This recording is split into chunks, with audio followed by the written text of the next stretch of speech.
Սրտանց ասենք փառք Տիրոջը քուրեր եղբայրներ ջան, Տիրոջ ողորմությունով, օգնությունով ուզում եմ խոսեմ այսօր Աստծո սպառազինության մասին, որ այսօր իմ ու քո համար շատ կարևոր է քուրեր եղբայրներ ջան։ Եթե մենք Հիսուսին ընտրել ենք, ուրեմն ունենք հակառակորդ, այսինքն մենք պետքա շատ լավ իմանանք եւ այդ հակառակորդը իր նպատակը, որպեսզի իր ամբողջ ընթացքում գործանի խարբարի մեր հավատքը, որը ունենք Քրիստոսի վրա եղած քուրեր եղբայրներ ջան։ Իր նպատակը սա է, որ կոտրի մեր հավատքը, որպեսզի կարողանա մեր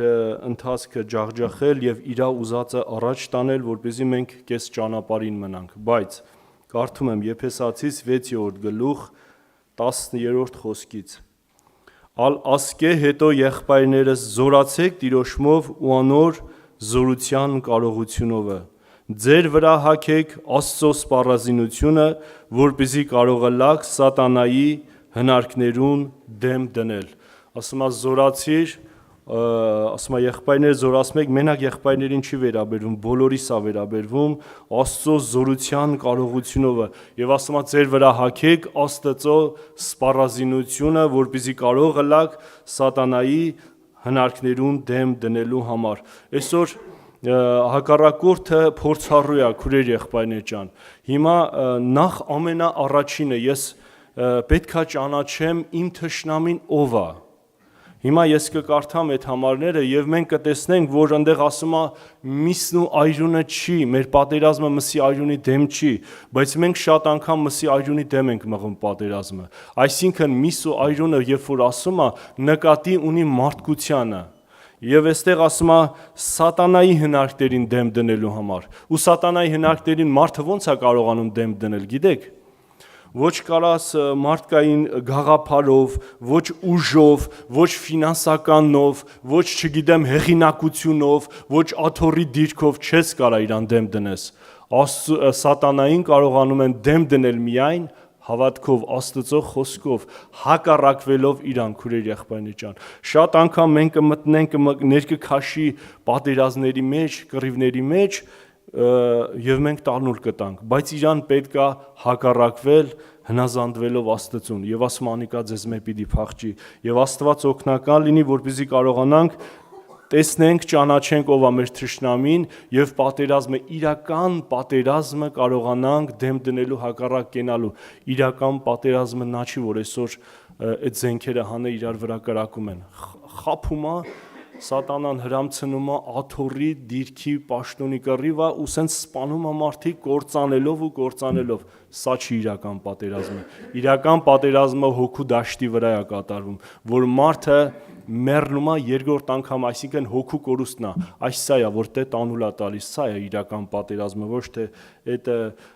մարմնավոր կռիվներ, զենքեր շատ ունենանք, էսին ունենանք, այն ունենանք, չէ, սա չի իրականը։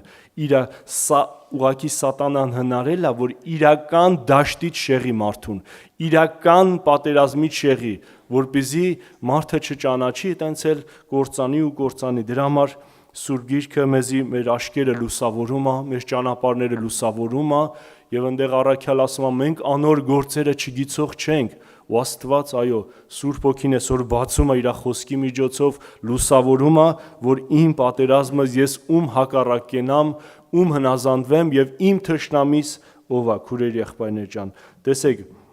Եսայի մարգարեության կարդամ, տեսեք ով է մեր իրական թշնամին։ Եսայի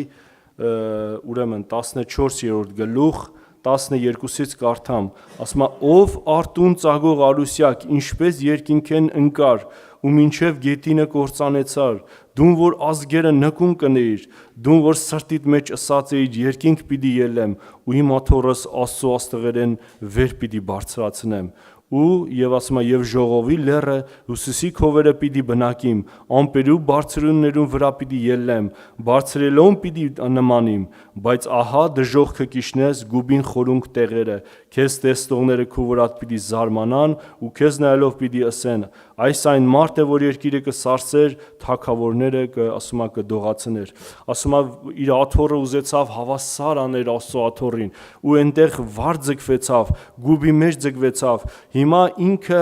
մեր Տիրոջ թշնամին է, քուրեր եղբայրներ ջան։ Ինչի համար ինքը մեր իրական թշնամին է, որովհետև մեր Տիրոջ թշնամին է։ Այսինքն ինքը ապաշխարելու տեղ չունի։ Բայց երբ որ նայում ենք մարդուն մսին այրունին, մարդը այսօր կարող է սենց լինի, բայց վաղը կարող է ապաշխարի։ Հնարավոր է, որովհետև մարդուն տրված այս հնարավորությունը, Աստված տվել է այս հնարավորությունը Քրիստոսով, տվել այս դուռը բացվել է, մարդը կարող է ապաշխարի։ Բայց ինչի եմ ես իր դեմ մղում պատերազմս։ Հասկանում եք, դրա համար Աստված օգնական լինի, որ մեր հայացքը, մեր իրական թշնամուն ես կարողանամ տեսնեմ։ Եթե ես իրական թշնամուն չեմ տեսնում, հիմա Աստված այս զենքերը որ տվել է, չէ, սպառազինվում ենք։ Այդ զենքը հələ պատկերացրա, ենթադրենք ես դիպուկա հարեմ, հիմա փոխանակ հագարակորդի վրա պահում եմ քրոջս վրա։ Պահում եմ այն մեկի վրա, ով որ իմ կողքն է, ով որ իմ մոտ է, հասկանում եք, ուստեղ սկսում է հակառակորդի գործունեությունը ծավալվել։ Դրա համար Տերը օգնական լինի, որ ես դրված եմ որպես Աստծո զավակ, հեսա կկարդամ այդ համար, ասում է ձեր տեղը կանգնեք, հսկեցեք։ Հիմա եթե ես Տիրոջ զավակ եմ, Աստծո զավակ եմ, ես որպես քրիստոնյա իմ տեղում պետք է լինեմ։ Եթե ես մղում եմ պատերազմս մսի այրունի դեմ, էսի արդեն մի բան են չի լինում։ Էսի մի բան են ճիշտ չի եթում ընթացքը։ Դրա համար շարունակեմ, տեսեք, ասում է, վասնզի մեր պատերազմը այրունի ու մարմնի հետ չէ, ապա իշխանություններու պետություններու հետ եւ այս խավար աշխարհի իշխաններուն հետ, երկնավորներուն մեջ եղող չար ոգիներուն հետ։ Ասոր համար ասում է, այս պատերազմը իրական տեսակ ում հետ է, ասում է, չար ոգիներուն, այն ոգիները, որ վար ձգվան, սատանան իր հրեշտակախմբերով, իր շքախմբով վար ձգվեցավ, ով որ համակրեց, ով որ համամիտ էր իր հետ, ով որ հակառակ կեցավ Աստծուն, իր շքախմբով ընկել է։ Հիմա օդի իշխանն է ինքը, երկրի վրա չակերտավոր ինչ որ ունի այդ իշխանությունը, որը Եդեմի պարտեզում ոնց որ Ադամը տանուլ տվեց, բայց Քրիստոսով Աստված հիմա Քրիստոսով վերականգնել է։ Հիմա նորից ուզում է մենք այո ճանաչենք մեր իրական թշնամուն եւ մեր տեղը կանգնենք, ասում է, կարդամ է 13 համարն էլ, ասում է, ասոր համար ձեր վրա առեք Աստծո սպառազինությունը, որպեսզի կարող ըլլաք չարության օրը դեմ դնել ու ամեն բանը լմնցնելով հետո հաստատուն կայնիլ։ Ասում է սպառազինությունով սպառազինվեք, որպեսզի կարողություն ունենաք չարության օրը դեմ դնել։ Այդ երբ է չարության օրը։ Գիտի մեկը։ Հաջան ամեն օր հակառակորդի դուրը չի գալի, եթե ես Տիրոջն եմ, ամեն օր չգիտեմ ինչա պատրաստել ինձի համար։ Դրա համար ինձի պետք է այս սպառազինությունը, քուրեր եղբայրներ ջան։ Այդ օրը մենք չգիտենք, ինքը չի խնայում, չի ասում դու ծեր ես, շատ երեխեք ունես, երիտասարդ ես, չգիտեմ ծառայող ես, այս ինչ բանի մեջ ես, իրան դուրը չի գալի, եթե ես հավատքով ընդունել եմ Քրիստոսին, ես արդեն իմ կողմս արդեն հակառակորդ ունեմ, քուրեր եղբայրներ ջան։ Մի ժամանակ անգիտակցաբար այդ աշխարհի բռնած ճամփովը բնության բարգության որդիներ, չէ, հիմա սրա մեջ էինք, ինքն էլ ոնց ուզում էր իր կամքը թելադրում էր, մենք էլ կատարում էինք, հասկանում եք։ Հիմա մենք Հիսուսին ընդունած հրաժարվել ենք իրանից, հրաժարվում ենք իր խորհրդից, հրաժարվում ենք այդ գործնեությունից, իր կամքը գործադրելուց։ Հիմա ես ուզում եմ Աստծո կամքը գործադրեմ, Աստծո խոսքը գործադրեմ։ Ահա, ստեղ արդեն գալիս է հակառակ կողմեր եւ այդ օրերը ամեն օր ասում է չարության օրը դեմ դնելու համար։ Հիմա մենք արդեն պետք է սպառազինվենք, որպեսզի կարողանանք ամեն օրը ինքը բերում է այդ գայթակղությունները, այդ դժվարությունները, այդ հարցերը ինքը բերում է։ Ես կարողանում եմ այդ չարության օրը տեսնել եւ դեմ դնել, ասում է եւ հաջորդ համարի մեջ ասում է ու ամեն բանը լմնցնելու հետո ասում է հաստատուն կայնիլ։ Այսինքն այդ ինչ որ փորձությունը կգա, գայթակղությունը կգա, ես վերջը կգայթակղվեմ, իրան կհաջողվի կոտրի իմ հավատքը, թե ոչ։ Եթե հաջողվի, ուրեմն կգայթակղվեմ։ Իսկ եթե կարողանամ խոսքի մեջ մնամ, Տիրոջ մեջ մնամ, իմ տեղը որպես Աստծո որդի հաստատուն կայնել, հավատքս պահեմ, ընտրությունս պահեմ, այո, Աստված օգնական լինի եւ ավելիով պիտի վարժվի իմ զգայարաններս։ Աստված պաշտության մեջ ավելի պիտի վարժվեմ եւ արդեն այդ օտար քամիներ, դժվարություններ, խնդիրներ էլ արդեն ինձի չեն տատանելու քուրեր եղբայրներ ջան։ Դրա համար Աստված օգնական լինի, որպեսզի մենք կարողանանք Տիրոջմով ունենալ այս սպառազինությունը։ Ասում է՝ ուստի ձեր տեղը կայնեցեք մեջքերնիդ ճշմարտությամբ ամրացնելով։ Ձեր տեղը կանգնեցեք, ասում է, մեջքերնիդ ճշմարտությամբ ամրացնելով։ Ճշմարտության ոնց որ էդի թող ինձի լինի գոտի լինի, ճշմարտության գոտին։ Ղուկաս ավետարանի մեջ ասում է 12:35-ի մեջ ասում է. ձեր մեջքերը գոտևորված լան ու ճրակները վառված։ Մեջքը ինչքով կարա գոտևորվի, չէ՞։ Ոնց կարա գոտևորվի մեր մեջքը։ Ավետարանի խոսքով կարա գոտևորվի, հա, ինչքան ամուր բան է, չէ։ Հիմա երբ որ տեսեք զինվորը գնում է ծառայության, իրան գոտի են տալիս։ Ընդհանրապես, որ տեսնեք տղամարդիկ գոտիներ են կապում, չէ, իրանց մեջքը պնդացնելու համար ոնց որ, այսինքն այդ գոտին ինչքան կարևոր է մեր կյանքի մեջ, քուրեր եղբայրներ ջան, ճշմարտության, եւ ասում է ճրակները վառված։ Ճրակը, կրակը, այո, Սուրբ Հոգու լեցունությունն է, Աստծո խոսքով գոտևորված եւ այդ ճրակը վառված։ Հələ պատկերացրա, այս ավետարանի խոսքերը Աստվածաշունչը միշտ իմ աչքերիս առաջ է, միշտ ես սրանով գոտևորվում եմ։ Այսինքն հնարավոր է, ասում է, ձեր մտքերը գոտևորված լան։ Հնարավոր է, որ միտքս հանգարց ոնց որ երկրորդ միտքը գա, բայց երբ որ խոսքը կա, ամուր կբռնեմ հավատքով, արդեն գոտևորված է, հակառակորդ էլ այնտեղ չի կարող գործունեություն ծավալի։ Դրա համար Աստված օգնական լինի, որ մեր մեջքերը գոտևորված լան, ճրակներս էլ վառված լան։ Եսայի 45:5-ը կարդամ, ասում է. ես եմ Տերը եւ ուրիշ մը չկա, ինձ մեզ ատ Աստված չկա, ես քեզի գոտի կապեցի, թեև զիս ասում է չէիր ճանչնար։ Տիրոջ անունը փառավորվի։ Պատկերացրեք հələ, ես ընդհանրապես իրան չէի ճանաչում, իմ այրան մեջ կողված, ասում է ես քեզի գոտի կապեցի, թեև դու զիս չէիր ճանչնար։ Սկզնական շրջանում քուրեր եղբայրներ ջան, հնարավոր է ես հələ ճանաչողության չլինեմ Հիսուսին, թեև ինքը այդ գոտին կապել է, հնարավոր է մարդը հավատա տենց գա, բայց հələ այդ ճանաչողությունը չունենա, բայց երբ որ մարդը մնում է, այո, իր տեղը կանգնած, հաստատում որպես քրիստոնյա, ինքը ճանաչելու է Քրիստոսին, եւ ճշմարտությունը ճանաչելով, ասում է, ճանաչեք ճշմարտությունը ձեզի ազատ պիտի անի, եւ ասում է, որդին, որ ազատ անի, ճշմարտապես պիտի ազատ լա, եթե մնամ իմ տեղս կանգնած, եթե հավատարիմ մնամ որպես քրիստոնյա, որպես Աստծո որդի իմ տեղում կանգնած։ Ելիցի մեջ կարդամ ուրեմն, այսպես Ելիցի կարդամ, տեսեք, այստեղ կարևոր մաս է, Ելից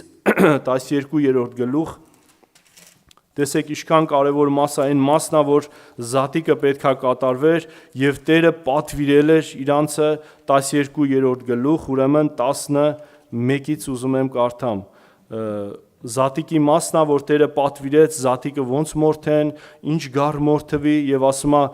11 խոսքից. այսպես պիտի ուտեք զայն, ձեր գոտիները մեջքերնիդ ու ձեր կոշիկները ոտքերնիդ եւ ձեր ցուպերը ձեռքերնիդ ըլալով, զանիկա արտորնոք ուտեք, ասում է, արտորալով ոնց որ, շուտափույթ էլի, Տիրոջ զատիկն է այն գիշերը Եգիպտոսի երկրեն պիտի անցնիմ ու Եգիպտոսի երկրեն մեջ բոլոր անդրանիկներ մարդ կամ անասուն պիտի զառնեմ, Եգիպտոսի բոլոր աստվածներու վրա դատաստան պիտի կատարեմ, ես եմ Տերը, այժունը ձեր տուներու վրա նշանի համար ըլա, որպեսզի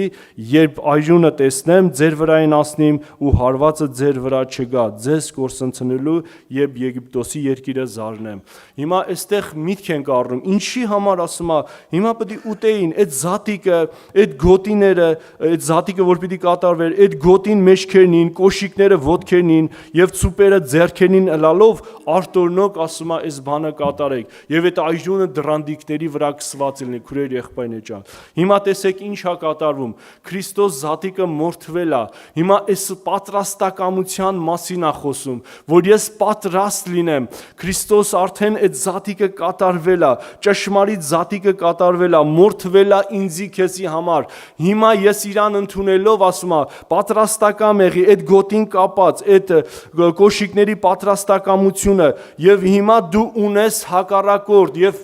այս չարության օրը ինքը հարձակվում է, ինքը գալիս է, կարողանում ես դեմ դնելու համար։ Այո, եթե Քրիստոսով ես Քրիստոսին ընդունած եմ, իմ դռանդիկներուն իր այժունը կսված է, այդ արդարությունը ես հագած եմ այդ պատմուճանը, հեսա կկարդամ այդ հատվածն էլ, եւ այս բանը կատարվում է, ես պատրաստակամ եմ արդեն, այդ զինվորության մեջ պատրաստակամ եմ, հիմա հակառակորդը այս ամբողջ իր ուժով, իր բանով ուզում է իր հնարքով, ուզում է իր կոտրի, ուզում է իր գործունեությունը ծավալի, բայց ես էլ արթուն լինելով ունեմ համապատասխան այս սպառազինությունը, ունեմ այդ պատրաստակամությունը, ունեմ Աստծո խոսքը իր հնարքներուն դեմ դնելու համար, քուրեր եղբայրներ ջան, եւ ասում է մեջքերնի ճշմարտությամբ ամրացնելով ու արդարության զրահը հագնելով, ինչ արդարության մասին է խոսում, ասում է ճշմարտության ամրացրա մեջքդ եւ արդարության զրահը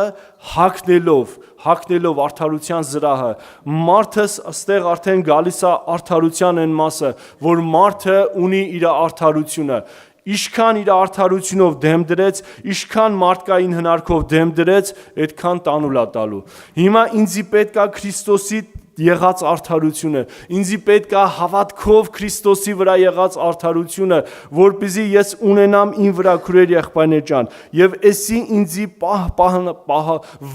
վահանա եւ պաշտպանա ինձի։ Եվ տեսեք, ասում է Սաղմոս 143:2-ը, քու ծառայիդ ասում է Քու ծառայիդ հետ դատաստանի մի մտներ, վասնզի բնավ կենթանի մը պիտի չարդարանա քու առջևդ։ Հիմա ես տեսնում եմ, որ եթե Աստված իմ հետ դատաստանի մտնի, ես Աստծո հետ ինչ-որ բանի մեջ մտնեմ, ասում եմ բնավ մարմին մը պիտի չարդարանա քու առջևդ։ Հիմա լավ, ինչ անեմ, բա ես ինչ անեմ։ Հիմա այս հարցը կա, Աստծո առաջ այս հարցը կա եւ Հռոմեացիս ուրեմն տեսեք այս համարները կարդամ, Հռոմեացիս ուրեմն 3:10-ից կարդամ, ասում է ինչպես գրված է, թե արդար մը չկա եւ ոչ մեկը չկա որ հասկնա, մեկը չկա որ Աստված փնտրե, բոլորը խոտորեցան մեկտեղ անպիտան եղան, աղեկություն անող մը չկա, մեկն ալ չկա, անոնց կոկորթը բաց գերեզման է, իրենց լեզվովը նենգավոր եղան, իժերութուն կա անոնց շրթունքներուն տակ։ Սա մարդու արդարությունն է, սա այն մարդկային արդարությունն է, որը անկարելի է, անկարող է դեմ դնելու հակառակորդի հնարքներին քուրեր եղբայրներ ջան։ Եվ Սուրբ Գիրքը ասում է, քո արդարությունով տանուլ ես տալու, չես կարողանալու։ Եվ ուզում եմ Հռոմեացիս 3:22-ն էլ կարդամ։ Աստծո արդարությունը Հիսուս Քրիստոսի հավատքեն է, որ բոլոր հավատացողներին վրա կլա, քանզի խտրություն չկա, վասնզի ամենքը մեղ գործեցին եւ Աստծո փառքեն պակսեցան, բայց անոր շնորհքով եւ Քրիստոս Հիսուսով եղած փրկությունով ձրիկ արդարանան, որ Աստված նախապես սահմանված էր քավությունը լալու, եթե անոր այրան հավատան։ Հիշում եք Զատիկի հարցը, հիշում եք դռանդիկների հարցը։ Հիմա Քրիստոսով ես այդ արդարությունը ոնց որ Աստված ինձի ձրի պարգև է տալի։ Հիմա ես ընդունելով սա քուրեր եղբայրներ ջան, իր թափած այրան շնորհիվ Աստված ինձի ասում է դու իմ արդարն ես, եթե իմ որդուն հավատացել ես, եթե ընդունել ես հավատքով, իր այրանը կհավատաս, դու իմ արդարն ես։ Այսինքն այդ պատմուճանը ձրիաբար ինձի տվեց։ Ես չարչարվեցի, դու չարչարվեցիր, ոչ, Հիսուս Քրիստոս խաչը ելավ սրա համար, Քրիստոս տառապեց սրա համար, չարչարվեցավ, հիմա հավատքով տրվել է, ով որ կուզի, ով որ այս ջրերին կգա, ով որ ծարավը թող գա առնի ասում է, առանց ստակի ասում է, կարա առնի, այսօր օրն է, հնարավորության օրն է, քուրեր եղբայրներ ջան, եւ ասում է այս եղավ ապացուցնելու համար Աստծո արդարությունը, քանզի Աստված երկայնամտությամբ ջնջած էր նախապես, ասում է գործած մեր մեղքերը։ Հիմա իմ մեղքերը նախապես ջնջված էր, ով որ եկավ մտավ այդ այրան տակ, ով որ մտավ Քրիստոսի այդ պաշտպանության տակ, ով որ հավատքով ընդունեց, կանխավ ջնջած էր արդեն, Աստված ջնջել էր։ Հիմա ես Քրիստոսով, ես ասում եմ, այս արդարության զրահը հագի։ Հիմա այս Քրիստոսի արդարության զրահը հագնելով, հիմա էլ չի ներթափանցում մեղքի կյանքը։ Ես կանգնած եմ Տիրոջ առաջ Քրիստոսի վրա եղած հավատքով, քուրեր եղբայրներ ջան։ Հիմա երբ որ այնտեղ հիշում եք, ասեց գնա էլ այլևս մեղք մի գործի, հիշում եք այդ կնոջը։ Հիմա ինչի համար է, էլ մի ապրի քո մեղքի կյանքով, էլ մի ապրի քո արդարությունով, ապրի իմ տված կյանքով, իմ տված խոսքով, այն կյանքով, որը ես քո համար զոհաբերվել եմ։ Այսօր երբ որ Քրիստոս զոհաբերվել է ինձի քեզի համար, քուրեր եղբայրներ ջան, ես հավատքով սրտանց այս սպառազինությունը մեջքս ճշմարտությամբ, ավետարանի այո խոսքով եւ այս արդարության զրահը ին վրա հագնելով, հիմա հակառակորդը աչից կգա, թե որտեղից կգա,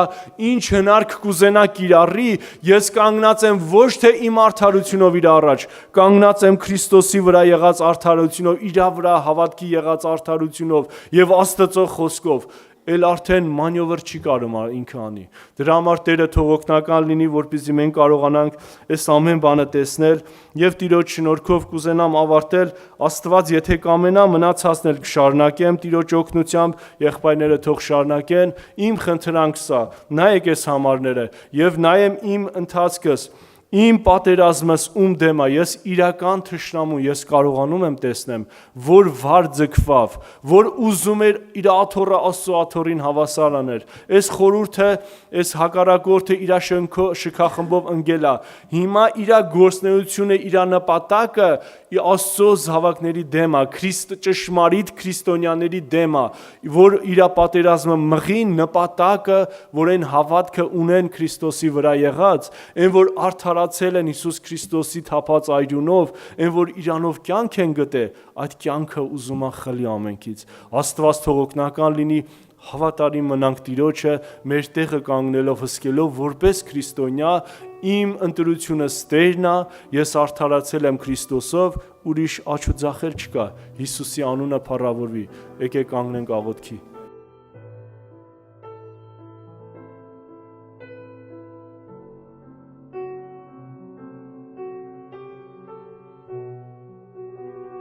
Սերներ խաղաղություն, ասենք Փառք Տիրոջը, Օրհնյալի մեր Տերը, որ մեզի հնարավորություն ա տվել այսօր նորից շփվենք, հաղորդակցվենք իր հետ եւ իրարու հետ, համաձայն եք։ Եթե մենք իրար հետ չշփվենք, չհաղորդակցվենք, սերը մենք կմեռնենք։ Մենք հոգեվորապես կմեռնենք։ Հենց դա է Աստծո խոսքի հիմնական նպատակներից մեկը, որ հավատացյալները իրարու հետ հաղորդակցություն ունենան։ Եվ շատ ցավալի է իհարկե, երբ որ մենք Իրաքից Իրաքի ենք իր հետ շփվում, իրարու հետ։ Իհարկե հասկանում ենք կյանքի բազմազբաղվածությունը, դժվարությունները, բայց ինչքան կարևոր է, որ մենք նաև պաշտպանքից դուրս էլ ունենանք իրար հետ հաղորդակցություն, շփումներ ունենանք, ընկերություն անենք։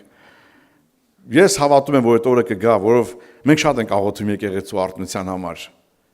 Դուք էլ աղոթ կարեք, սիրելիներ, ձեր տների մեջ աղոթ կարեք։ Եվ արտնությունը մի հատ ավետարանիչ կար մի ժամանակ, Աստված իրան օգտագործեց Աֆրիկայի մեծ արտնություններ եղավ իր միջոցով, չէ, Էրլոշտեգեն, այս մարդու միջոցով Աստված շատ մեծ գործեր արեց Աֆրիկայի մեջ և ինքը ինչից սկսվավ իր մոտ, այդպես ինքը հատուկ տեսիլք ունեցավ, որպես քրիստոնյա, որ գնացել է Տիրոջ գործին, բայց չէ ստացվում իր մոտ, ու մի օր տեսավ տեսիլքով, որ ինքը իր մեջ ունի կուռքեր, որոնց առջև ինքը երկրպագություն է անում, և Աստված ասեց, մինչև որ դու սրանցից չազատվես, դու ոչինչ չես կարալու անես, և գրեց մի գիրք, արտնությունը սկսվում է ինձանից, եթե կարող եք գտեք, կարդացեք, շատ հոգևոր ազդեցություն ունի, սիրելիներ, արտնությունը սկսվում է ինձանից, այո, արտնությունը սկսվում է մեզանից, եթե մենք ուզում ենք, որ մենք տանիքում արտնանան, մենք պետք է արտնանանք, եթե ուզում ենք եկեղեցում արտնություն ունի, մենք պետք է արտնանանք, եթե ուզում ենք ինչ-որ մեկին փոխենք, մենք պետք է փոխվենք առաջինը, մինչև մենք չփոխվենք, դիմացինը չի փոխվելու, ես բազմից անգամ ասել եմ, պանդեմիկից առաջ էր, մի հատ անձնավորություն զանգեց, ասեց եղբայր ջան, ես ուզում եմ պաշտամունքների մասնակցեմ, ասացի խնդրեմ ինչպես կարանք օգնենք, ասեց ուղղակի չեմ կարող ինքս գամ, ես տրանսպորտի կարիք ունեմ, ասացի ես դες կտանեմ կբերեմ։ Նոր Թալիվից բերում է իրան եկեղեցի, եւ ես անձնավորությունը բողոքում է իր կյանքից, որ ամուսինս կազինոյում կրվում է, փողերը մեր տանում է, ոնց անեմ իրան փոխեմ, ոնց անեմ իրան ազատեմ։ Նայում եմ, ասում եմ, այ ցավը տանեմ, առաջինը դու պետք է փոխվես։ Դու ապաշխարես, եկեղեցի մտնես, փրկություն ստանաս, թողություն ստանաս, մկրտություն ստանաս, որ կարանաս քո ամուսնուն փրկես։ Բայց այդպես էլ խեղճը չհասցրեց։ Պանդեմիկից առաջ ինֆարկտ ստացավ ու մահացավ։ Բայց սերներ մենք չգիտենք մեր օրը, մեր ժամանակները, մեր ընթացքները։ Դրա համար մեզի պետք է արթնանալ։ Ինչքան շուտ, այնքան լավ։ Փառք Տիրոջը։ Մենք այսօր ուրեմն կշարունակենք մեր թեման Հիսուսի հետ սեղանի շուրջ։ Ես հավատում եմ, որ մենք այսօր կարող ենք նորից էլի մի բան ստանալ եւ առնել, Հիսուսի հետ խնջույք անել այսօր, նստել իր այդ սեղանի շուրջ եւ հաց ուտել, կերակրվել սիրելիներ, որովհետեւ Աստծո նպատակն է մեզի կերակրել հոգեվոր կերակուրներով։ Աստծո խոսքով, որպեսզի մեր հոգին, մեր սիրտը, մեր էությունը կազմավորվի իր մեջ։ Եվ մենք խոնարհվենք իր առաջ եւ ասենք Տեր, դուր մեզ այն կերակուրը, որը այսօր դու կամենում ես, որ մենք ունենանք։ Ինչ է կամենում մեզ Տերը այսօր կերակրի։ Մեր սրտերը բացենք խոսքի առաջ, որպեսզի մենք ստանանք ազատագրություն։ Փառք մեր Տիրոջը սիրելիներ։ Ուրեմն թեման շարունակելով, այս անգամ մենք պիտի զրուցենք Հիսուսը մեղավորների հետ նստավ հաց կերավ։ Ես ուզում եմ մի փոքր մենք պատկերացնենք սիրելիներ, ուրեմն տեսեք, երբ որ Հիսուս իր ժամանակին եկավ, մենք գիտենք, որ ծնվեց, մեծացավ Հրեաստանի մեջ եւ հոգեվոր գործունեություն սկսեց ծավալել։ Եթե մի ուղղակի միջանկյալ մի բան ասեմ, եթե հիշում եք, Մուրադ եղբայրը մի հատ համար կարդաց, մեջբերում արեց, Հռոմեացիս 3:3, բոլորը մեղ գործեցին եւ Աստծո փառքից պակսեցան։ Բոլորը մեղ գործեցին, բոլորը սիրելիներ։ Չկա մի մարդ, որ մեղ չգործի։ Եվ մենք մինչև այսօր մեղ գործում ենք։ Մինչև այսօր, որպես քրիստոնյա, որպես Աստծո զավակ, նույնպես մենք այսօր էլի մեղ գործում ենք։ Ինչի՞ է դա տենց։ Որովհետև դա մենք ենք մարդ։ Մարմնի եւ արյան մեջ, այս մսեղեն մարմնի մեջ, այս պայքարի մեջ, այս հակառակության պատերազմի մեջ սիրելիներ։ Բայց ուղղակի մեր տարբերությունը աշխարհի հետ նրանում է, որ երբ որ մենք ընկնում ենք, մենք զղջում, խոստովանում, աղոթում, Տիրոջ առջև լացով գալիս ենք ու ասում ենք Տեր, տեսեմ, սրանից ավելին չեմ։ Եվ Տերը տեսնում եւ բժշկում ասելներ, փառք Տիրոջը։ Տերը փառավորվի։ Եվ երբ որ Հիսուս եկավ, պատկերացրեք այսպեսի մի հատ պատկեր սիրելիներ, ում հետ ինքը այս ժամանակ ինչ էր իր այնտեղ կատարվում իր շուրջը։ Մի քանի դասակարգեր կար Հրեաստանի մեջ։ Կային փարիսեցիներ, որոնց մեջ մտնում էին դպիրներ, օրենսգետներ, պաշտոնավոր, ասենք, հրեաներ։ Կային մաքսավոր մեղավորներ, որոնք առանձնացած էին Հրեաստանի ժողովրդից, եբրայեցիներից։ Կային մարդիկ, որոնք որ իշխանություն էին։ Կային հասարակ ժողովուրդ, սիրելիներ։ Կար հռոմեական իշխանություն, որոնց հետ Հիսուսը անպայման ինչ որ մի կապի մեջ մտնում էր բոլորի հետ։ Եվ հիմա այս դասակարգումների մեջ փարիսեցիները իրանց համարում էին արդար սուրբ, շատ գիծողներ, եւ ես ձեզի մի բան ասեմ սելներ, դա նորություն չի այսօրվա համար։ Այսօրվա հոգևոր աշխարհում էլ նույն սխեման կա։ Կան փարիսեցիներ, մաքսավորներ, մեղավորներ, հիվանդներ, հրեաներ, վերջապես փրկվածներ։ Տարբերությունը այսօր դա է, որ կարող ենք ավելացնել։ Հիմա փարիսեցիները եւ դպիրները, օրինականները իրանց շատ էին սուրբ կարծում, այնքան արդար էին իրանց տեսնում իրանց գործերի մեջ, որ անգամ նույնիսկ մաքսավորներին մեղավոր մարդ համարելով չէին անգամ նրանց կպնում, նրանց հետ անգամ հաղորդակցություն չունեին։ Դուք պատկերացնում եք այդ մարդիկ ոնց էին իրանց զգում, սիրելիներ։ Եվ հայտնվում է Տերը եւ հանկարծ սկսում է մաքսավորների հետ հաց ուտել, մեղավորների հետ նստել ու վեր կենալ։ Եվ ասում է միտեղ կա, որ գրված է, որ Հիսուսի համբավը տարածվեց ամբողջ Հրեաստանով։ Ես մտածում եմ ու ասում եմ, Հիսուսի համբավը բժշկություն անելն էր, Հիսուսի համբավը հարություն տալն էր, իհարկե դա մեծ բան է, որի մասին ժողովուրդը պետք է խոսեր։ Բայց նաև կար դրա մեջ մի բան, Հիսուսը մեղավորի հետ նստած ատում, կամ մեկը, որոնք կարող ես դու գալ եւ վստահել։ Կամ մեկը, որ կարող ես մոտենալ ու սիրտդ բացել։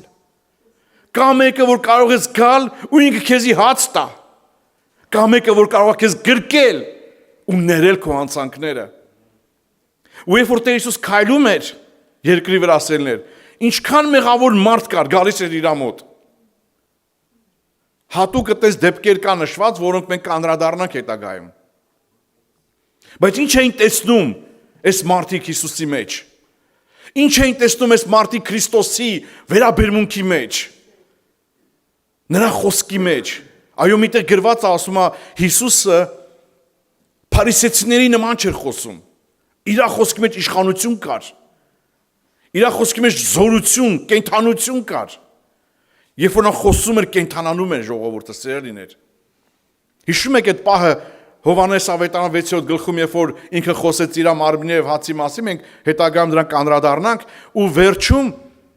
աշակերտները շատեր եկան ասացին, խիստ է այդ խոսքը։ Ով կրնա զանիկա կրել, ով կրնա տանել Հիսուսին, խոսքերը խիստ է, ինչպես կարելի է մարդը իր մարմինը տա, որ մենք ուտենք, կամ արյունը տա, որ խմենք։ Իհարկե դրանք իրանք ամիջական էին հասկացել։ Բայց երբ որ Տերը շրջվեց իր 12 աշակերտներին եւ ասեց. «Միթե դուք էլ ինձ այնց կգնաք, որովհետեւ այդ տրտնջացողները հեռացան իրանից, թեկուզ աշակերտ էին, թեկուզ Աստծո իշխանություն էին ստացել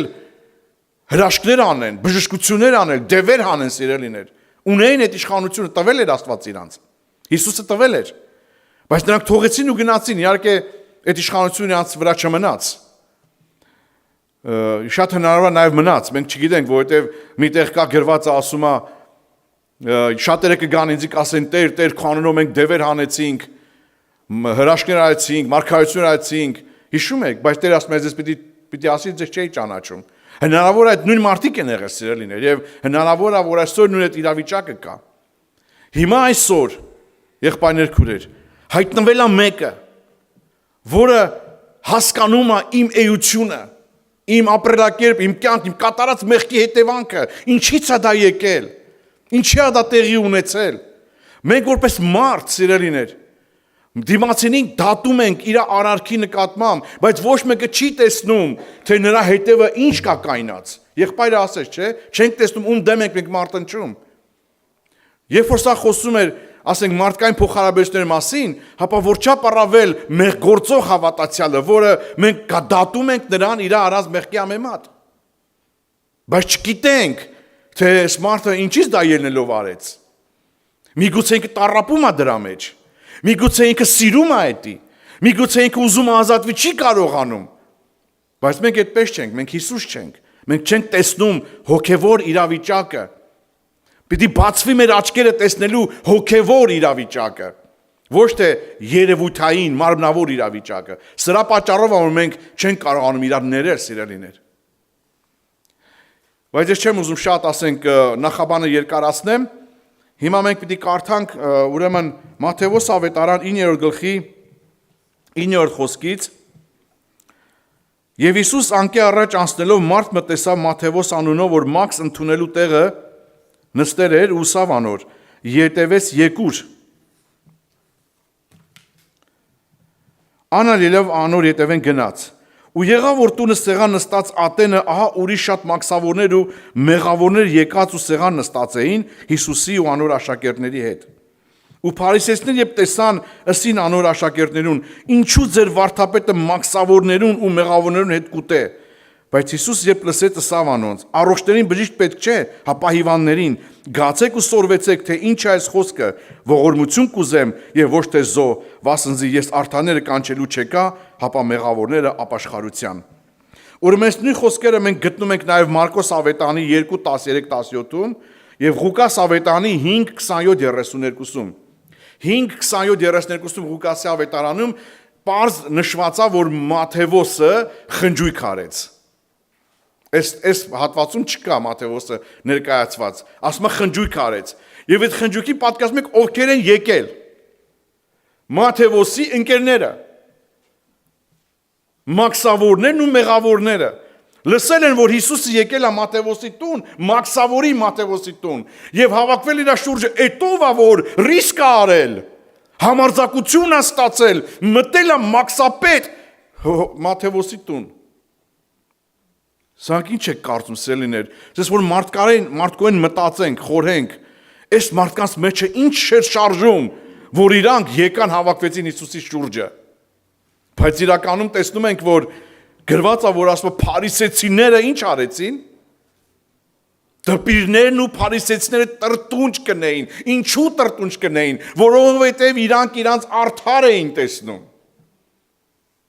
Ինչպես կարելի է մաքսավորի հետ նստել հասուցել։ Գիտեք, ասեմ ձեզ միջայլոց, որ մաքսավորները շատ անարգված մարդիկ էին, ինչու, որովհետև իրանք հրեա լինելով ծառայում են հռոմեացիներին։ Անոր համար, դրա համար էին, որ հրեաները ատում էին մաքսավորներին, որովհետև իրանք հռոմեացիներին էին ծառայում։ Եվ իրանց հաշվին իրանք հարստանում էին շատ։ Այո, հարստանում էին, սիրելիներ։ Հենց այդ էր, որ նրանց աչքի առջև նրանք շատ մեղավոր պիղծ մարդիկ էին եւ նույնիսկ անգամ տրտնջացին ու ըսին անոր աշակերտներին, ինչու համար մաքսավորների մեղավորները կուտեք ու կխմեք։ Եվ մենք տեսնում ենք Հիսուսի պատասխանը։ Երբ լսեց ըսավ անոնց, առողջներին բժիշկ պետք չի, ապա հիվանդներին։ Սիրելիներ, այսօր առողջ մարդը չի գնում բժշկի։ Ու եթե մեկը կարծում է ինքը արդար է, Հիսուսի կարիքը չունի։ Համաձայն եք։ Մենք մի հատ եղբայր ունենք, շուտ ննջել է։ Մինչև վերջ էլ ինքը համարում է, որ ինքը ոչ մի բան չի արել։ Ինքը արդար մարդ է, ասում մի ճանճ անգամ չեմ քշել։ Մինչև վերջ, ինքը արդար էր կարծում իրան։ Բայց գիտեք, որ ես ուղղակի ուզում կրկնեմ մեր լուսահոգի Հերար եղբոր խոսքերը, ասում էր, միտեղ տես քարոզ կա, բանի YouTube-ի մեջ կարող եք գտնել, ասում էր, մենակ Հռոմի պապին է տրված, կոչվի արդարների սուրբ, ասենք, վերջը, որ ոչ մի սխալ, ինքը սխալական չի, ոչ մի բան չի արել, իրան այդ պատիվը, այդ պաշտոնը տրված է, որ Հռոմի պապը միակ անձնավորությունը Աստծո ներկայացուցիչը երկրի վրա, որ անսխալական մարդ է ինքը։ Մի հատ եղբայր կար, գալիս էր իրան այդ նույն բանի մեջ, ասում էր, եղբայր ջան, ես էլ եմ անսխալական, ոչ մի բան չեմ արել, չեմ անում, մեղ չեմ գործում։ Ասում է, աղբյր, անհնար է, ոնց կարելի է մարդը սխալ չգործի, մեղ չգործի, ասում էր, հա, ես մի 10 տարի ես մեղ չեմ գործում, ոչ մի սխալ չեմ անում։ Դե ասում է, եղբայր ջան, հիմա ոնց բացատրեմ քեզ։ Դու ամուսնացած ես, ասում է, հա։ Ասում է, դե որ թորնիկ ունենաս, անունը կդնես Հռոմ։ Ասում է, ինչի համար, որ ասում է, քեզ ասեն Հռոմի պապ։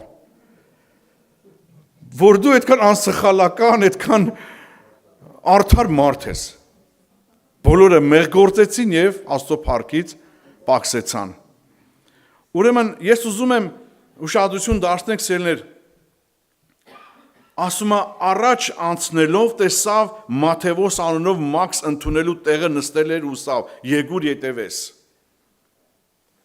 Մատթեոսին կանչում է, ում է կանչում ինքը, մաքսավոր Մատթեոսին։ Եվ ասում է, նա ամեն բան թողեց ու գնաց Հիսուսի հետևից։ Ուշադրություն դարձեք, ամեն բան թողեց։ Դա իր ապրուստի աղբյուրն էր, դա իր պաշտոնն էր, թեկուզ անարգված մարդ, բայց ինքը դրանով ապրում էր։ Եվ ասում է, նա ամեն բան թողեց ու գնաց Հիսուսի հետևից։ Ես մտածում եմ, այս ինչ հրաման է եղել։ Այս ինչ տեսակ իշխանություն է ունեցել Աստծո որդին, այդ խոսքի մեջ, որ մխրճվել է այդ մարդու սրտի մեջ, եւ ինքը ասում է, թողեց ու գնաց Հիսուսի հետևից։ Այսօր մենք սելներ Մարդկանց համոզում ենք, որ հավատան։ Համոզում ենք, որ գան եկեղեցի։ Համոզում ենք, որ մի հոգևոր գործ անեն, եկեղեցում ծառայություն։ Հիմա կամ մենք իշխանություն չունենք, կամ էլ իրանք չեն ուզում։ Բայց տեսնում եք, այս պարագայի մեջ Հիսուս կանչեց նրան ու եկավ դառավ իր օրհնյալ առաքյալներից մեկը։ Փառք Հիսուսին։ Ուրեմն անդրադառնանք այս խոսքին եւս սիրելիներ։ Գացեք սորվեցեք, թե ինչ է այս խոսքը, ողորմություն կուզեմ ու ոչ թե զո, վասնզի ես արթաները կանչելու չեկա, հապա մեղավորները ապաշխարության։ Փարիսեցիները, որոնք գտնվում էին իրաց արդարության գագաթնակետին, զարմացան Հիսուսի այս արարքի վրա։ Եվ ինչ ասեց Տերը իրանց. գնացեք սովորեք, ինչ է նշանակում ողորմություն կուզեմ եւ ոչ թե զո։ Նրանք կարող է շատ լավ զոհեր էին մատուցում, բայց ողորմություն անել մեղավորի նկատմամբ չէին սովորել, սիրելիներ։ Մենք էլ կարող այսօր պատահի շատ լավ բաներ անենք, բայց դիմացինին ողորմություն չկարանանք անենք։ Ողորմություն ոչ թե, ասենք, նյութականի տեսքով, այլ ներելու, այլ համբերելու, այլ կրելու, այլ սիրելու, իր համար անձը դնելու, ողորմություն անել նրան։ Թեկուզ նա մեղավոր է, թեկուզ նա քո հակառակորդն է, թեկուզ նա քեզի դեմ բան ունի, բայց ես իրան ներում եմ, ողորմություն եմ անում։ Սա շատ կարևոր է, սիրելիներ, որ մենք հասկանանք այս պարագան։ Ասում է գնացեք, սորվեցեք, ում ասում, փարիսեցիներին, որոնք սա կյանքներում սովորել էին, որոնք ամբողջ կյանքում իրանք կարդում էին, այդ օրենքները գիտեին, ամեն ինչ գիտեին, որովհետև ես ինչպես ասի, փարիսեցիների մեջ մտնում էր դպիրները, օրենսգետները, նրանց քարոզիչները, սինագոգի այդ իրանց ժողովարանների։ Փարիսեցությունը դա մի կուսակցություն էր, որը ձևավորվել էր Հիսուսի ժամանակներում, որը ներկայացնում էր քաղաքական մոտիվներ։ Բայց իր մեջ ընդգրկված էր վերնախավը։ Եվ դրա համար նրանք մարդկանց մոտենալու, մարդկանց հետ շփվելու, եւ Հիսուս շատ է հանդիմանում փարիսեին, ասում է դուք աշխարհը շուռ կտաք, բայց մեղավորի նկատմամբ մի անգամ մատով անգամ չեք օգնի։ Դուք ասում եք շրջվում եք նորահավատ անելու, մեկն ու մեկին բերելու եկեղեցի, բայց անգամ ասում եք չեք դրանից մատով անգամ չեք օգնում իրան։ Ուրեմն սերներ ինչքան կարևոր է, որ մենք սովորենք այս բաները, մեղավորներին մոտիկանալ, մեղավորին հասկանալ, ինչու, որովհետև մենք էլ մեղավոր լինելով, ընդունելով Հիսուսի փրկությունը, մեր մեղքերի թողությունը, մեր կյանքի կոչվելը, չէ որ Հիսուս այսօր ամեն մեկից կանչեց, այսօր ամեն մեկից անունով կանչեց, ոչ թե միայն Մաթեոսին, ոչ թե միայն Պետրոսին, հապա նաև մեզանից յուրաքանչյուրին Հիսուս անունով կանչել է եւ ասում է. «Արի իմ հետևից»։ Այդ խոսքը ինձ ու քեզ էլ է վերաբերվում։ Արի իմ հետևից։ Ինչքան ես կարամ թողնեմ իմ ամեն ինչ ու գնամ Հիսուսի հետևից։ Ինչքան կարող է դա իմոց ստացվել այս բաները։ Ինչքանով ես կարող եմ դա իսկապես անել, սիրելիներ։ Բայց միտեղ եկան Հիսուսին ասացին, ուզում եմ քո հետևից գամ, ուղղակի թույլ տուր գնամ հորս թաղեմ։ Ինչ ասեց, ասեց, թող մեռելները թաղեն իրանց մեռելներին, դու արի իմ հետևից։ Մեկն էլ եկավ ասեց, ուզում եմ քո հետևից գամ, ասեց, մարդու որդին գլուխը դնելու տեղ չունի, աղվեսները որջ ունեն, երկնքի թռչունները բույն ունեն, բայց մարդու որդին գլուխը տեղ չունի դնելու, դու համաձայն ես դրան։ Համաձայն ես դինել այդ մարդը, որ գլուխը դնելու տեղ չունի, այսինքն տուն չունենաս, քնելու տեղ չունենաս։ Անդադ իմ հետևից գազ եւ ես քեզ ուղարկեմ աշխարհի ծայրը, գնաս Աֆրիկա, գնաս Կամչատկա, գնաս, չգիտեմ, եսիմ ուր, Հնդկաստան գնաս, որտեղ որ այս պահին մուսուլմանները, հնդիկները հալածում են քրիստոնյաներին։ Այս պահին, հենց հիմա, 21-րդ դարում, այո։ Եկեղեցիներ են վառում, քրիստոնյաներին հալածում են, բռնում են, սպանում են Հնդկաստանում։ Իսկ մենք, սիրելիներ, ամեն ինչը կապում ենք մեր դժգոհության, ինչ որ ասենք հարաբերությունների, ինչ որ մի հատ խոսակցությունների մեջ, էսի չկա, էնի կա, էսի խի ասենց, էսի ինչի անենց, էս եղբայրը սենց, այն քուրիկը նենց, որտեվ հալածանք չկա, դրա համար ընկած իրար դեմ բան ենք ման գալի, հանկարծ մեկը մեկին մի հատ բան չասի։ Եղբայրներ քուրեր, դրա համար ես ասածս էսա, գնացեք սովորեք, որ ողորմությունը ուզում, ոչ թե զո։ Էսի գրված է Հովսեա 6:6-ում, եթե կուզեք բացեք կարդացեք, այն ժամանակ Տերը ասեց, եւ ես գիտեք ինչ նկատեցի, ընդհանրապես Հիսուս ինչ որ խոսում էր, սիրելիներ, միշտ ավետարանից է խոսած, Աստծո խոսքից է խոսացել։ Նա ավելորդ բան չի ասել։ Միշտ իր օրինակները, թեկուզ մենք չգիտենք, բայց դա տենց է, որ ուսումնասիրենք իր ասածները, բոլորը գրված են հին ուխտի մեջ։ Միշտ ընդեղից օրինակ է բերել մեր Տերը։ Եվ դա ապացուցում է, որ ինքն է կենդանի Աստվածը, փառավորվի մեր Տերը, սիրելիներ։ Փառք Հիսուսին։ Ես մի փոքր ուզում եմ նաև հիշացնել մի հատ մաքսավորի մասին, որը նույնպես այստեղ Հիսուսը իրան ասեց. Ես պիտի գամ այսօր քո տունը մնամ։ Հիշում եք։ Զաքեոսը։ Զաքեոսի ապաշխարությունը դա մի հրաշք է, դա գրված է Ղուկաս ավետարանի 19-րդ գլխի մեջ, որ ես ուզում եմ ձեզի օրինակը նաև, քանի որ խոսքը գնում է մաքսավորների մասին, մեղավորների մասին, ես ուզում եմ սրանք բոլորը մենք ընդգրկենք դրա մեջ, սիրելիներ։ Զաքեոս մաքսավորը։ Ասում է Հիսուսը անցնում էր, ես մի քիչ բանավոր պետք է ասեմ, եւ ահա մարդ մկարը Զաքեոս անով շատ էր ուզում Հիսուսին տեսնել։ Բայց կարճահասակ լալու պատճառով բարձացավ ծառը, որպեսզի վերևից տեսնա իրան։ Բայց Հիսուս գիտեր, որ մեկը կա, որ ուզում է իրան տեսնի, եւ հատուկ եկել էր այդ քաղաքը, որպեսզի հանդիպի իրան Զաքեոսին։ Եվ եկավ ասեց Զաքեոս, իջիր այսօր քո տանը պիտի մնամ։ Ու նմանապես այդ օրը նույնպես, ինչքան մեկ մաքսավոր, մեղավոր ընկերներ ուներ, եկան հավաքվեցին Հիսուսի շուրջը, որովհետև իրանց հետաքրքիր էր, ով է այս մարդը, որ մեղավորի սիրում է։ Ով է այս մարդը, որ մեղավորից ինձ հաց է ուտում։ Եղբայրներ քույրեր, եթե մեկը կա այսօր մեր մեջ, որ մեղքի զգացում ունի, մեղքագործում չի կարում ազատվի, ընդունիր Հիսուսին, նա կարող է քո հետ նստել, հաց ուտել ու խոսել ու բժշկել։ Մի վախեցիր, սիրտդ բաց իր առաջ։ Ասա այս այդպեսին եմ Տեր, ես եկել եմ քո առաջ, ես տեսնում եմ, որ դու մեղավորների բարեկամն ես, դու մեղավորներին սիրող ներող ես, դու ես կյանք տալի մարդուն, փառք Տիրոջը դրա համար։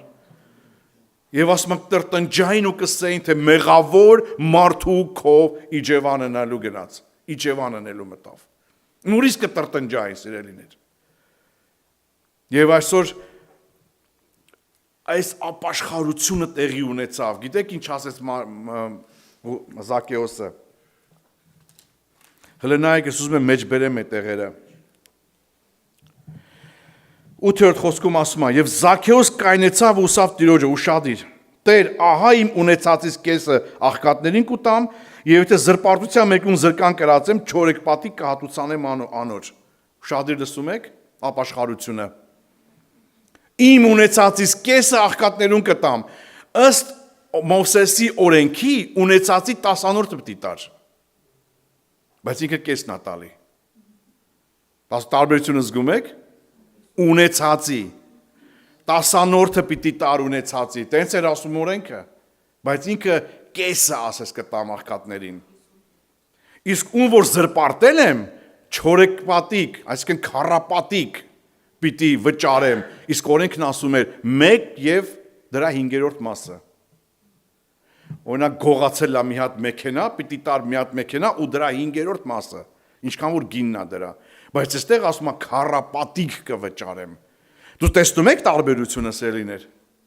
Դուք հասկանում եք նրա խոնարհությունը, նրա ապաշխարությունը, դարձի գալը, ինչ տեղի ունեցավ։ Ինչի, որովհետև ընդամենը Հիսուսին հավատաց, որ կյանքը Հիսուսն է։ Կյանքը Հիսուսն է, սիրելիներ, եթե մեր մեջ մեկը կա, որ իրոք ապրում է այդ զգացումը, Հիսուսը քո Տերն է, Հիսուս կարող է քեզ բժշկել այդ վիճակից դուրս անի, նա կարող է քեզ ներել, նա կարող է քեզ բժշկել, կարող է քեզ ազատել քո վրա եղած ծանրությունից, իսկ մենք ով ենք,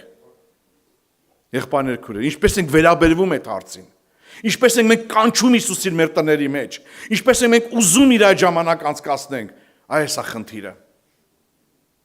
Մի մտածիր, որ դու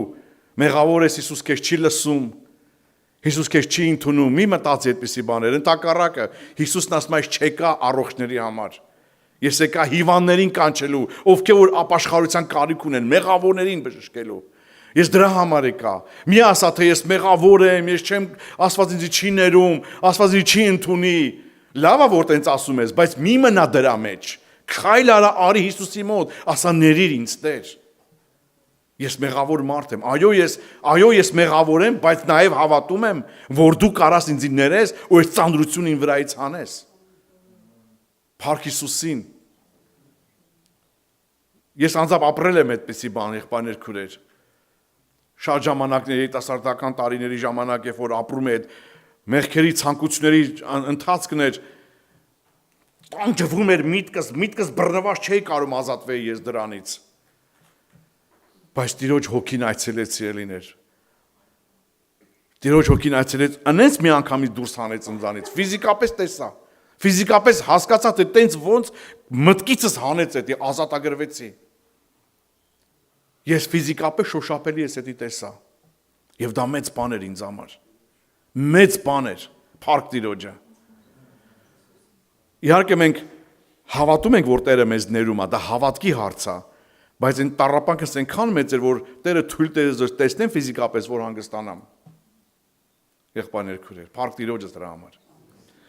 Ուրեմն ես այսքանը կուզեի ձեզի փոխանցել Հիսուսի այդ ցեղանի շուրջ, մենք շարունակենք այս թեման էլի։ Հիմա մենք մի հատ կերքենք ոտքի վրա փառաբանության երգ, որից հետո Սարգիս եղբայրը կամփոփի եւ աղոթքի կհրավիրի։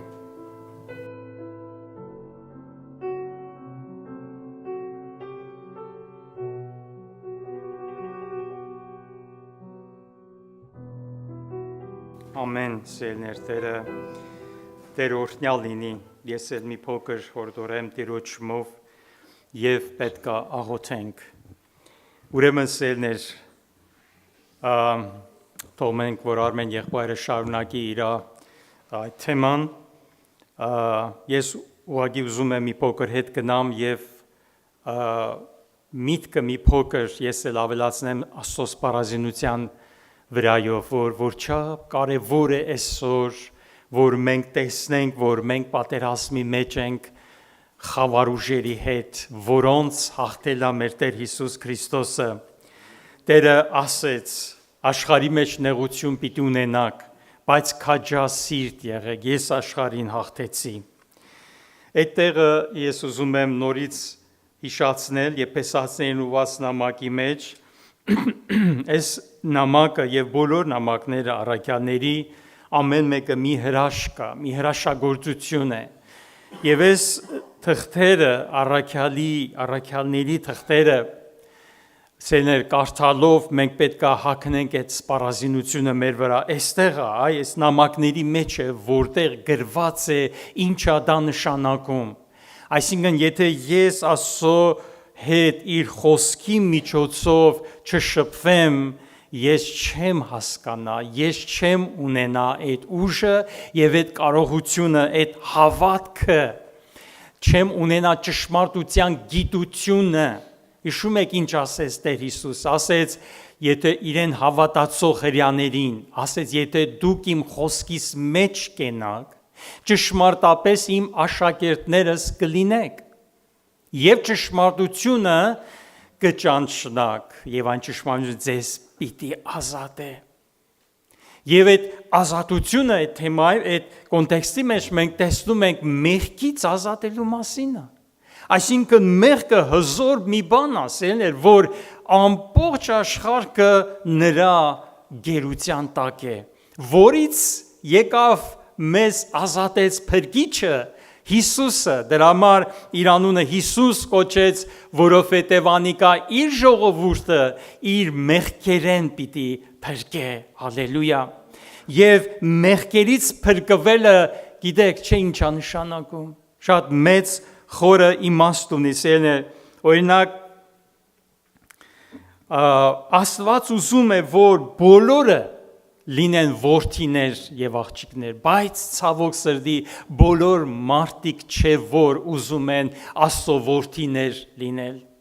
Ինչպես ենք մենք դա հասկանում, ասում է իրեններին եկավ եւ իրենները զինք չընդունեցին, բայց ովքեր որ իրեն ընդունեցին, նրանց իշխանություն տվավ Աստծո որդիներ լինելու, որոնք կհավատան իր անվանը։ Ուրեմն ովքեր են Աստծո որդիներ լինելու, դառնում, ովքեր ընդունեցին Հիսուսին եւ մնացին հավատարիմ, մնացին իր խոսքի մեջ մինչեւ վերջը։ Աստծո խոսքը մեզ ասում է, որ ինչու է շատ կարևոր մեղքի խոստովանությունը եւ մեղքերի թողությունը առնել, որովհետեւ այդ ձևով է, որ մենք հաշտվում ենք Աստծո հետ։ Ուրեմն մեր մեղքերի համար, որովհետև Աստված պիտի դատե աշխարհը, Աստված պիտի դատե բոլոր մարդկանց, իմ մեղքի համար կամ ես եմ դատվում, կամ իմ մեղքի համար Քրիստոսն է դատվում։ Ով է եթե ես դատվեմ իմ մեղքի համար, ես կկորսվեմ, բայց Աստծո որդին դատապարտվեց խաչի վրա, մեր բոլորի մեղքը իր վրա առնելով, ինքը կրեց դատապարտությունը, եւ որտեւ ինքը արդար էր, թաղվեց, չէ, մեռավ եւ երրորդ օրը հարություն արավ մեզ արդարացնելու համար եւ այս կերպով է որ մենք հաշտություն ունենք Աստծո Հորը հետ, օրհնյալ լինի Տերը։ Սիրելիներ, եւ գալիս է արդեն այդ ընթացքը հավատքի, որը որ սա արդեն հոգեվոր պատերազմ է, որին, ինչպես ասեցինք, հաղթել է Հիսուսը։ Եփեսացիս 6-րդ գլխի մեջ նախքան սպառազինությունը սորվեցնելը եւ բացադրելը 10-րդ համարում 6-10 ասում է. «Ալ ասկե յետև եղբայրներս զորացեք Տերոջմով եւ անոր զորության կարողությունով»։ Ու նոր ասում է ձեր վրա առեք Աստծո սպառազինությունը, որովհետեւ կարող լինեք սատանայի հնարքներին դեմ դնել, որովհետեւ մեր պատերազմը այրունի եւ մարմնի հետ չէ, հապա օդի մեջ իշխանությունների, պետությունների եւ այս խավար աշխարհի